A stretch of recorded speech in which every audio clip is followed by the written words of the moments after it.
Today's topic of video is types of grammars. Grammars के mainly 5 types अपने होते हैं. तो first is perspective grammar, या हम इसको क्या बोल देते हैं, formal grammar. formal grammar ये अपने इसके टाइप होते हैं. सेकंड जो होती है अपनी functional grammar. Functional grammar. Next अपनी आ जाएगी structural grammar. Structural grammar. Next one अपनी आ जाएगी scholarly traditional grammar.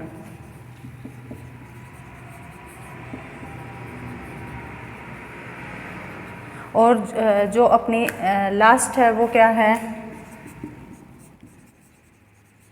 Transformational grammar. तो देखिए ये जो ग्रामर के टाइप्स हैं उससे पहले हमें ग्रामर का जो टॉपिक है वो थोड़ा सा क्लियर करना पड़ेगा कि ग्रामर होती क्या है. What's the definition of grammar. तो definition is that grammar is the theory of any language and this concept is firstly explain by the Plato's disciple Aristotle. Aristotle जो प्लेटो का शिष्य था उसने इस कंसेप्ट को सबसे पहले लिया था. और जो टाइप्स हैं इसकी, और एरिस्टोटल ने ही उसे एक सब्जेक्ट के तौर पे दिया था. हर एक लैंग्वेज है अपनी, हर एक लैंग्वेज की अपनी अलग जो है वो व्याकरण होती है. एक दूसरे से जो व्याकरण या ग्रामर जो है वो एक दूसरे पे डिपेंड होती है. अपनी इंग्लिश लैंग्वेज की जो ग्रामर है वो मेनली लैटिन लैंग्वेज की जो ग्रामर है उस पे बेस्ड है इंग्लिश ग्रामर, और वहीं से इंग्लिश जो है वो डिराइव की गई है. जो इसका सेंट्रल आप बोल सकते हो वो क्या है, लैटिन लैंग्वेज है. तो वन बाय वन हम इसको डिस्कस करते हैं. फर्स्ट है पर्सपेक्टिव ग्रामर या फॉर्मल ग्रामर. ये फॉर्मल नाम से ही पता चल रहा है, औपचारिक व्याकरण, जो कि सभी रूल्स को बताएंगे. सारे रूल्स जो हैं वो हमें याद करने पड़ेंगे, और जो डे टू डे लाइफ की या वर्किंग की जो चीज़ें हैं वो यहाँ पे काम नहीं आएंगी. जस्ट बड़ी बड़ी किताबें होंगी. बेसिक इसमें क्या होगा, ये किताबों से पढ़ी जाएगी हमें वर्किंग में यूज़ करने के लिए. जैसे आप ये भी बोल सकते हो, हमें कोई लिटरेचर से रिलेटेड अगर कोई क्वेश्चन अटैम्प्ट करना है तो हमें वोकैबुलरी भी काफ़ी हाई लेनी पड़ेगी. ग्रामेटिकल जो स्ट्रक्चर है सेंटेंस का वो भी काफ़ी रिच लेना पड़ेगा, हायर लेना पड़ेगा. तो वो सारी चीज़ें कहाँ पे हमें पता चलेंगी, वो फॉर्मल ग्रामर या पर्सपेक्टिव ग्रामर से ही मिलती हैं. नेक्स्ट अपनी आ गई फंक्शनल ग्रामर. नाम से ये भी पता चल रहा है इसमें जो है वो किसी भी लैंग्वेज का वर्किंग एस्पेक्ट काम करता है. मतलब क्या है कि जो हमारी मीन्स ऑफ कम्युनिकेशन है वहाँ पे जो हम व्याकरण यूज़ करते हैं वो इस ग्रामर के अंतर्गत आती है फंक्शनल में, क्योंकि ये फंक्शन मतलब कि कार्य. ये वो ग्रामर है जो कि हम अपनी डे टू डे लाइफ के कन्वर्सेशन में, कम्युनिकेशन में या इंटरेक्शन में यूज़ करते हैं. नेक्स्ट अपनी आती है स्ट्रक्चरल ग्रामर. ये भी नाम से ही पता चल रहा है, संरचनात्मक व्याकरण, जिसमें कोई भी सेंटेंस है उसकी संरचना को दर्शाया जाएगा, उसके स्ट्रक्चर को समझाया जाएगा कि कोई भी भाषा का कोई भी वाक्य अगर आप बनाना जा रहे हो तो उसके लिए आप कौन सी संरचना या कौन सा सेंटेंस पैटर्न फॉलो करोगे, उस चीज़ को इस ग्रामर के अंतर्गत समझाया जाता है. नेक्स्ट जो अपनी होती है स्कॉलरली ट्रेडिशनल ग्रामर. ये किसने अडॉप्ट की थी, ये की थी यूनिवर्सिटीज़ के जो स्कॉलर्स हैं, जो कि किसी भी व्याकरण को क्रिटिसाइज़ करने के लिए, उसकी आलोचना करने के लिए, उसको एनालिसिस करने के लिए, उसका विश्लेषण करने के लिए यूज़ करते हैं. या बड़े बड़े जो पोइट्स हैं, राइटर्स हैं, जो टेक्निक्स वो किसी भी लैंग्वेज को हैंडल करने के लिए या सेंटेंस फॉर्मेशन में यूज़ करते हैं, वो सारी चीज़ें किस में मिलती हैं, स्कॉलरली ट्रेडिशनल ग्रामर में मिलती हैं. यूनिवर्सिटीज़ के जो स्कॉलर्स हैं उन्होंने इसे अडॉप्ट किया, उन्होंने ही ये पढ़ा और उन्होंने ही इस कंसेप्ट को आगे बढ़ाया.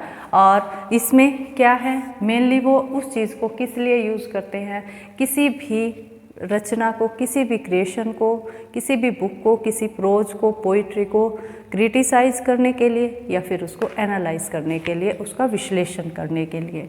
और लास्ट जो अपनी है वो ट्रांसफॉर्मेशनल या जनरेटिव ग्रामर।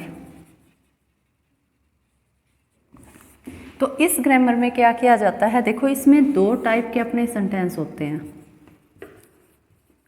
बेसिक सेंटेंस और ये क्या है, ट्रांसफॉर्मेशनल सेंटेंस या फिर जनरेटिव सेंटेंस हम कर सकते हैं, ट्रांसफॉर्म्ड सेंटेंस। ये दो सेंटेंस इसके अंतर्गत आते हैं। फॉर एग्जाम्पल जैसे आई एम टीचिंग, मैं पढ़ा रही हूँ, तो ये अपना कौन सा सेंटेंस है, ये है अपना बेसिक सेंटेंस। कौन सा सेंटेंस है, ये अपना बेसिक सेंटेंस है। लेकिन when I make it the negative form or the interrogative form of that sentence, then it become the transformed sentence. For example if I write I teaching,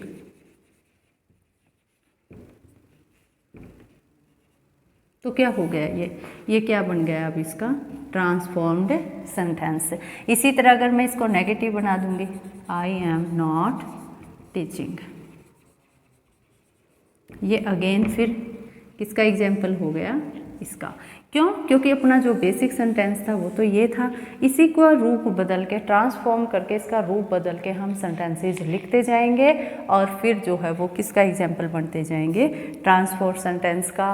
और types आपको पता चल गई हैं, हर टाइप्स जो है वो हमें कवर करनी पड़ेगी if you want to mastery over any language. और आप ये भी मान सकते हो कि कोई भी लैंग्वेज जो है वो अगर ग्रामर आपको उसकी नहीं आती है तो आप उसको कोई भी अच्छी तरह से प्रॉपरली हैंडल नहीं कर पाओगे। चाहे स्कूलिंग है, हायर क्लासेस है, कहीं भी आप जाओ, अगर इंग्लिश है या हिंदी है, कोई भी लैंग्वेज है, अगर आपको उसकी व्याकरण नहीं आती समझ में या ग्रामर पे आपकी मास्टरी नहीं है तो ये मान लो आपको वो लैंग्वेज अभी अच्छी तरह से आई भी नहीं है।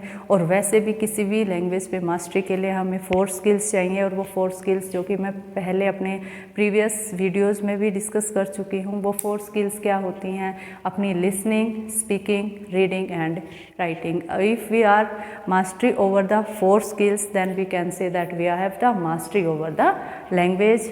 Now I repeat my lesson once again. There are mainly 5 types of grammars. First is prescriptive grammar, and we can say it formal grammar also.